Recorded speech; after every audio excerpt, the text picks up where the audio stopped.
Hello dear students of class 8th, this is your honeydew, unit 4, lesson 4, Bipin Choudhury's lapse of memory. बड़ा ही interesting lesson है ये, बड़ा मज़ेदार लेसन है। देखिए इसके फर्स्ट पार्ट में क्या हो रहा है। बिपिन चौधरी जो है ये हमारे मेन कैरेक्टर हैं इस लेसन के, और लैप्स ऑफ मेमोरी का मतलब होता है उनकी याददाश्त जो है वो खो जाती है। तो उनकी याददाश्त कैसे खो जाती है, देखिए कि एक्चुअली इन्हें होता क्या है कि ये मतलब किताबें पढ़ने के काफ़ी शौकीन होते हैं। बिपिन चौधरी जो कैरेक्टर हैं, जो हमारे इस लेसन के जो मेन हीरो हैं, उन्हें रीडिंग का बहुत इंटरेस्ट है इन्हें रीडिंग में। और रीडिंग में भी इन्हें क्राइम स्टोरीज़, घोस्ट स्टोरीज़ और थ्रिलर, इस तरह की चीज़ें पढ़ना काफ़ी पसंद है। और कई समय से जो है वो इन चीज़ों को वो पढ़ते आ रहे हैं। अब ये अकेले रहते हैं, इनका मतलब जो नेचर है वो बिल्कुल भी मिक्स होने वाला नहीं है। तो इनके कोई ज़्यादा फ्रेंड्स भी नहीं है, ना ही इनके फैमिली में कोई है। तो एक बार जब ये किताबें खरीदते रहते हैं एक बुक शॉप में, तो उन्हें ऐसा लगता है कि कोई आदमी जो है इनका पीछा कर रहा है, इन्हें फॉलो कर रहा है। तो जब ये देखते हैं उसकी तरफ, तो देख करके फिर ये पीछे पलटते हैं। तो आदमी जो है स्माइल करता है और देखता है। तो फिर ये इन्हें बड़ा मतलब आश्चर्य होता है। ये उसे ऐसे आश्चर्य से देखते हैं क्योंकि ये उन्हें जानते नहीं। फिर वो बोलते हैं कि क्या मैं तुम्हें जानता हूँ? तो वो आदमी बड़ा आश्चर्य करता है। वो आदमी बोलता है कि आप ऐसे कैसे बोल सकते हो कि क्या मैं जानता हूँ, हम तो लगभग एक हफ्ते तक साथ में रहे थे।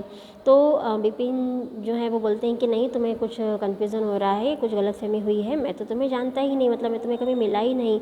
तो वो आदमी जो है इन्हें याद दिला रहा है कि 1958 में आप जो है रांची में आए थे, और अपने किसी फ्रेंड के साथ, अपने फ्रेंड के साथ में, जिसका नाम है परिमल घोष। ठीक है, परिमल घोष जो है वो बिपिन बाबू के दोस्त हैं। तो इनके साथ में बिपिन बाबू रांची गए हुए थे, और रांची में वो इस आदमी से मिलते हैं जो कि इन्हें अभी दुकान में मिला हुआ है। तो बिपिन बाबू जो है वो सोचते हैं कि उन्हें कुछ भी याद नहीं आता है इस बारे में। तो वो सोचते हैं कि मुझसे इतनी बड़ी गलती कैसे हो गई कि मुझे याद ही नहीं आ रहा है रांची ट्रिप के बारे में।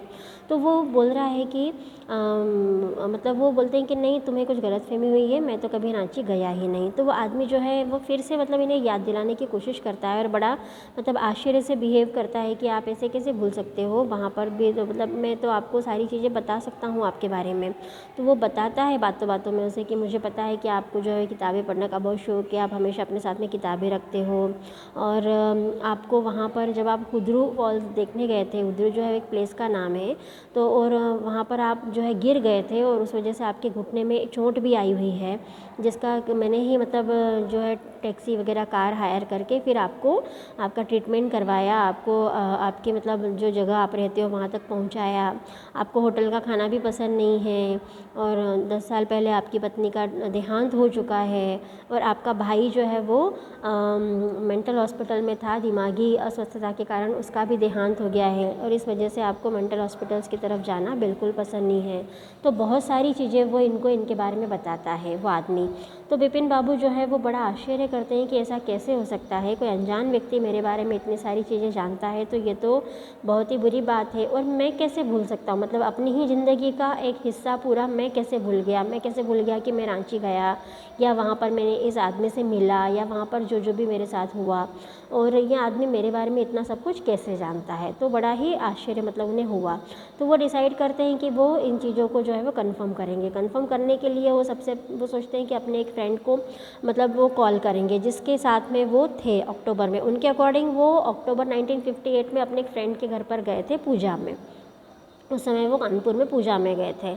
लेकिन वो जब अपने फ्रेंड के बारे कॉल करने के बारे में सोचते हैं, तो एक्चुअली उनका फ्रेंड जो है वो जापान गया हुआ है, वो इंडिया में नहीं था, और उसका कोई नया नंबर भी उनके पास में नहीं था। तो उससे इनकी बात नहीं हो पाती है।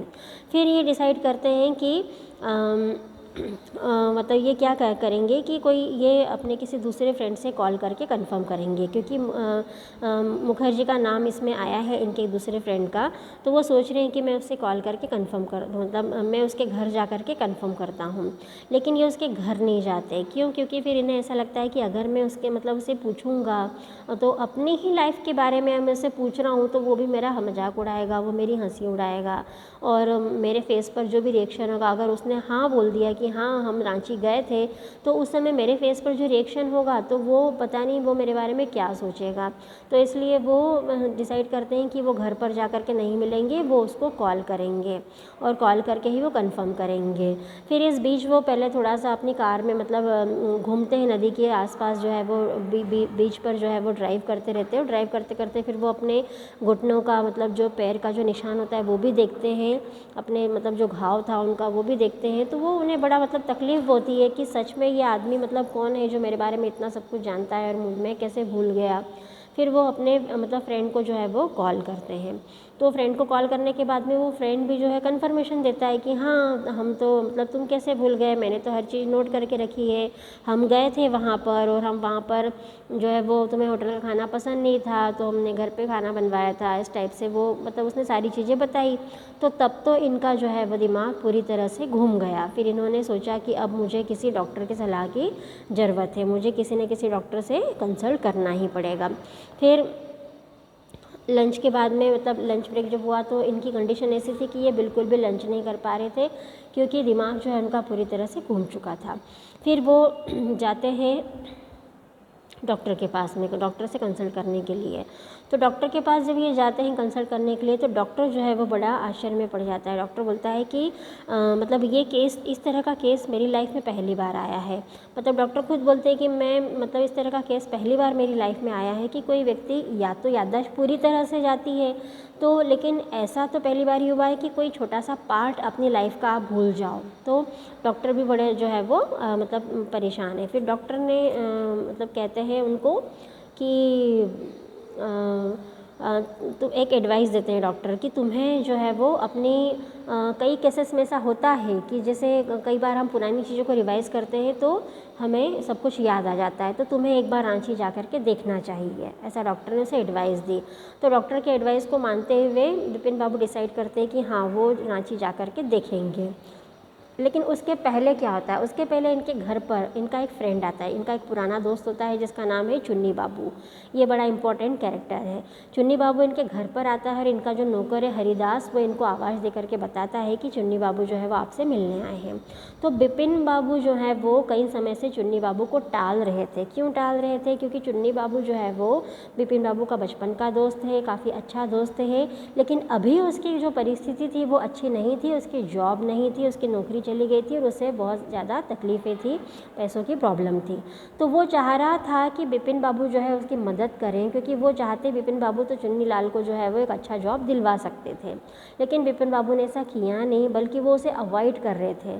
तो इस बात का चुन्नी पर जो है वो बड़ा बुरा असर हो रहा था। मतलब उसे दुख हो रहा था कि इतना अच्छा दोस्त होते हुए भी ये मेरे साथ में ऐसे बिहेव कर रहा है, तो वो बड़ा उसे मतलब बुरा लग रहा था।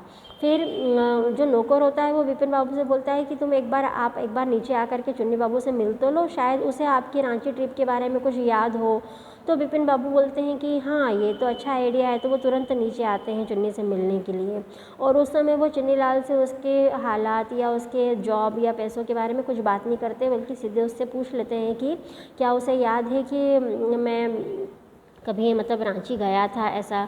तो चुन्नी बाबू जो है वो विपिन बाबू से ही पूछते हैं कि क्या तुम्हें याद है कि मैं पहले किस में जॉब करता था? तो विपिन बाबू बोलते हैं कि हाँ तुम ट्रैवल एजेंसी में जॉब करते थे। तो चुन्नी बोलता है कि जब तुम्हें ये याद है कि मैं ट्रैवल एजेंसी में जॉब करता था तो तुम्हें ये भी याद होना चाहिए कि रांची जाने के लिए तुम्हारे टिकट्स मैंने ही बुक करवाए थे, मैंने ही तुम्हारी ट्रेन अरेंज करवाई थी, मैं वहाँ तक तुम्हारे साथ भी आया था। फिर ट्रेन में तुम्हारा जो कैबिन था उसका फ़ैन वर्क नहीं कर रहा था तो मैंने उस फ़ैन को भी ठीक करवाया था। तो वो उसको मतलब इस तरह से बताते हैं। तो अब तो विपिन बाबू का दिमाग जो है वो पूरी तरह से घूम चुका था। फिर नेक्स्ट मॉर्निंग ही बिल्कुल वो रांची के लिए निकल पड़ते हैं। अब जैसे ही वो रांची जाते हैं तो रांची जाने के बाद में वो वहाँ पर क्या देखते हैं कि वहाँ की जो जगह है वो बिल्कुल भी मतलब उनकी देखी हुई नहीं थी। वहाँ का कोई भी चीज़ उन्हें याद नहीं आ रही, ना सड़कें याद आ रही थी, ना उन्हें कुछ याद आ रहा था, वहाँ कुछ भी याद उन्हें नहीं आ रहा था। बल्कि वहाँ जाने के बाद में फिर उन्होंने हुदरू जो प्लेस है वहाँ वहाँ जाने का डिसाइड किया। तो हुदरू प्लेस में जाने के बाद में फिर वहाँ जा कर के उन्हें चक्कर आ गए और वो गिर पड़े, और गिरने के बाद में फिर 2 लोगों ने उन्हें उठा करके उनके होटल तक पहुँचाया। रांची जाने के बाद भी उन्हें कुछ भी याद नहीं आया। फिर वो अपने घर वापस आते हैं। तो जब वो अपने घर वापस आते हैं तब उनका नौकर उन्हें एक लेटर ला करके देता है। उनको एक लेटर, एक एनवेलप में, मतलब बाहर एक लेटर आया था, तो उनका जो नौकर था वो उन्हें लेटर ला करके देता है। बिपिन बाबू जब ये लेटर खोलते हैं तो उस लेटर में वो पढ़ते हैं तो एक्चुअली ये लेटर लिखा हुआ होता है उनके दोस्त चुन्नीलाल के द्वारा।